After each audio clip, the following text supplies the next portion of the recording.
You wade in from the shore and land on the first shelf, about 6 meters. Sunlit coral, postcard blue water, tourists floating above you like it's nothing. Then you tilt your mask down, and the bottom disappears. The bowl turns into a shaft. 100 meters inside, and near the arch, the floor drops toward 120. Somewhere in that wall is the famous exit, a 26-meter underwater tunnel, the arch glowing like daylight, like the surface is right there. But the light is a trap. Miss your line, lose your direction, and outside the hole, the reef falls into 1,000 meters plus, a blue that feels endless. Above water, plaques cover the rocks. No official count, only estimates. And one name with proof.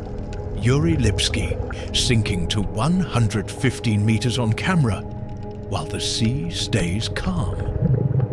Dahab looks gentle from land. Warm stone, quiet desert air, and a slice of Red Sea so clear it feels fake. The blue hole is an oval of perfect blue beside the shore, close enough to feel safe. That's the first mistake. It feels like a normal beach dive. People laugh, take photos, gear up casually, because nothing about the surface looks like a cemetery. You step in, follow the reef, and hit that first shelf at 6 meters. Everything is bright. Coral gardens, fish flashing silver, sunlight moving like slow fire across the sand. Then you drift a few meters farther, and the edge appears. Not a slope, a wall. A clean vertical drop that your brain can't measure because the water is too clear. Inside the blue hole, the depth is around 100 meters, and near the arch root, toward 120. Those numbers don't feel scary until you watch your dive computer climb and realize depth is a tax. Every meter costs time. Every breath costs more. Your gauge becomes a countdown, and the ocean doesn't look any different while the countdown accelerates. Then the martini effect starts.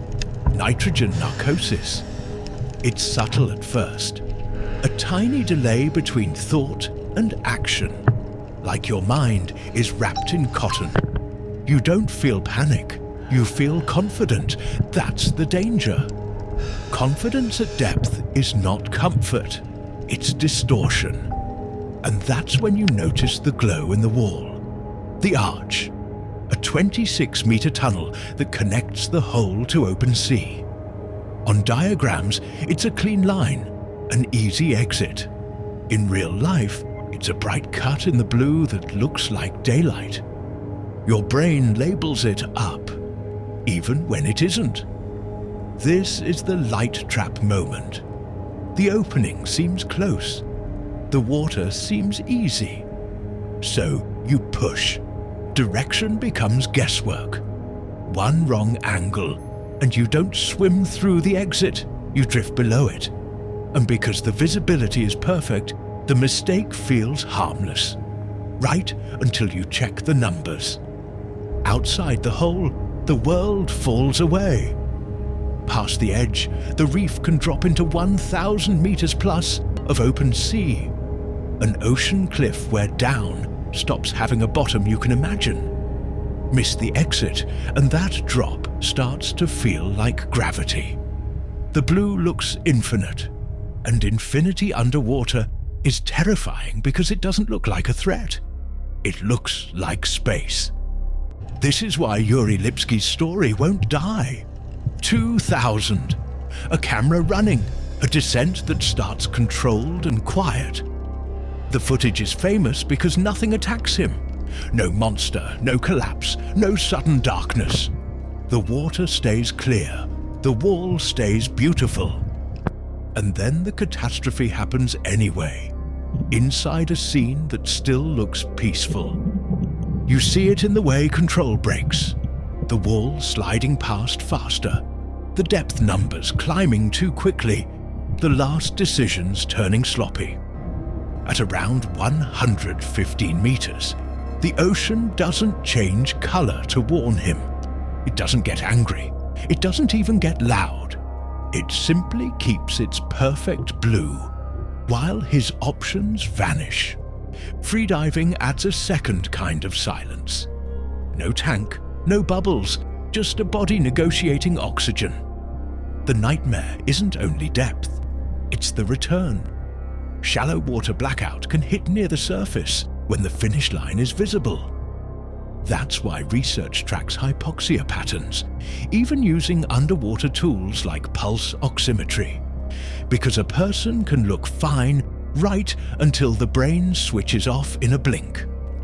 Up on the rocks, the plaques make it physical. Divers' cemetery isn't a metaphor, it's a place. And the count is part of the dread. No official number, only estimates. 130 plus, sometimes 200 in retellings. Media turns it viral. Plaque photos, cursed stories, the arch light trap in short videos, and Netflix-level attention that can rebrand a location overnight, pulling in more curiosity and more pressure on the people who run dives here. And the aftermath is modern and messy.